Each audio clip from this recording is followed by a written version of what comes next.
ஆதி காலத்திலேயே தேவ மனுஷர்களுக்குள்ள தேவனுக்கு பயப்படக்கூடிய பயம் இருந்திருக்கு. ஒரு சில வசனங்களை பார்க்கும்போது எனக்கே ஆச்சரியமா இருந்தது. நான் நல்லா ஆச்சரியப்பட்டது யாக்கோபுடைய காரியம். ஆதியாகமம் 31வது அதிகாரம் 42வது வசனம் வாசிங்க. என் பிதாவின் தேவனாகிய, இதை கவனமா கவனிக்கணும். யாக்கோபு லாபானிடத்துல சொல்லக்கூடியதான ஒரு காரியம்.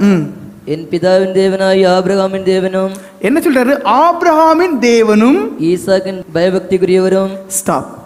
கொஞ்சம் யோசித்து பாருங்க.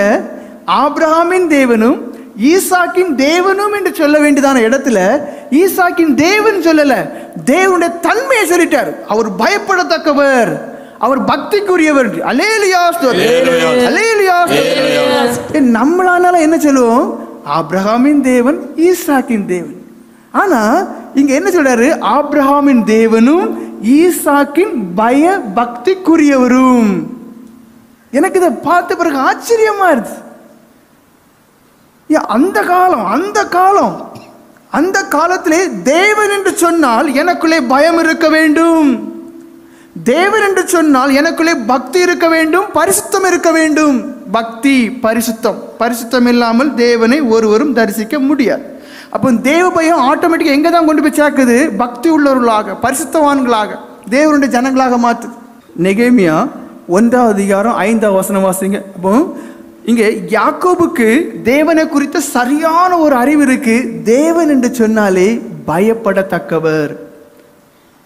இங்க அடுத்தது ஒரு சாட்சி இருக்கு. நெகேமியா 1:5 வாசிங்க. பரலோகத்தின் தேவனாகிய கர்த்தாவே, உம்மில் அன்பு கூர்ந்து உம்முடைய கற்பனைகளை கைக்கொள்ளுகிறவர்களுக்கு உடன்படிக்கையும் கிருபையும் காக்கிற மகத்துவம் பயங்கரமான தேவனே.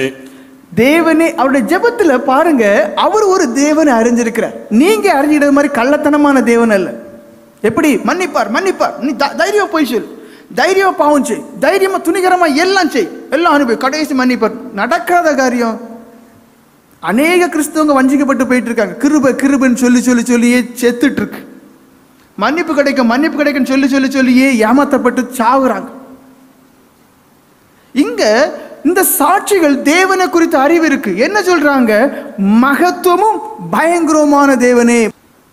மறுபடியும் வாசிங்க. பரலோகத்தின் தேவனாகிய கர்த்தாவே, உம்மில் அன்பு கொண்டு உம்முடைய கற்பனைகளை கைக்கொள்ளுகிறவர்களுக்கு உடன்படிக்கையும் கிருபையும் காக்கிற மகத்துவம் பயங்கரமான தேவனே. அப்போ அவர் ஒரு தேவனை அறிஞ்சிருக்கிறாரு. அந்த தேவன் எப்படிப்பட்டவரோ? மகத்துவம் உள்ளவர். அவர் ஒரு தேவனை அறிஞ்சிருக்கிறார், அவர் பயங்கரமானவர். நம்ம என்ன சொல்றோம்? இல்ல எனக்கு வேற ஒரு தேவனை தெரியும். என்ன ஆசீர்வாதத்தை கண்டீங்க? அவர் அந்த தேவனை சரியா அறிஞ்சதுனால அதுக்கு பிறகு உள்ள அவருடைய வாழ்க்கையில் அவர் அறிக்கையிட்டார் பாருங்க. 4வது அதிகாரம் 13-14 வசனங்களை வாசிங்க. 4வது அதிகாரம் 13-14 வசனங்கள். அப்பொழுது நான் அலங்கத்துக்கு பின்னாக இருக்கிற பள்ளமான இடங்களிலும் மேடுகளிலும் பட்டயங்களையும் ஈட்டிகளையும் வில்லுகளையும் பிடித்திருக்கிற ஜனங்களை குடும்பமாக நிறுத்தினேன். அடுத்த வசனம். அதை நான் பார்த்து எழும்பி பிரபுக்களையும் அதிகாரிகளையும் மற்ற ஜனங்களையும் நோக்கி, அவர்களுக்கு பயப்படாதிருங்கள், நீங்கள் மகத்துவமும் பயங்கரமான ஆண்டவரை நினைத்து. எப்படி? யாரை நினைக்கணுமா?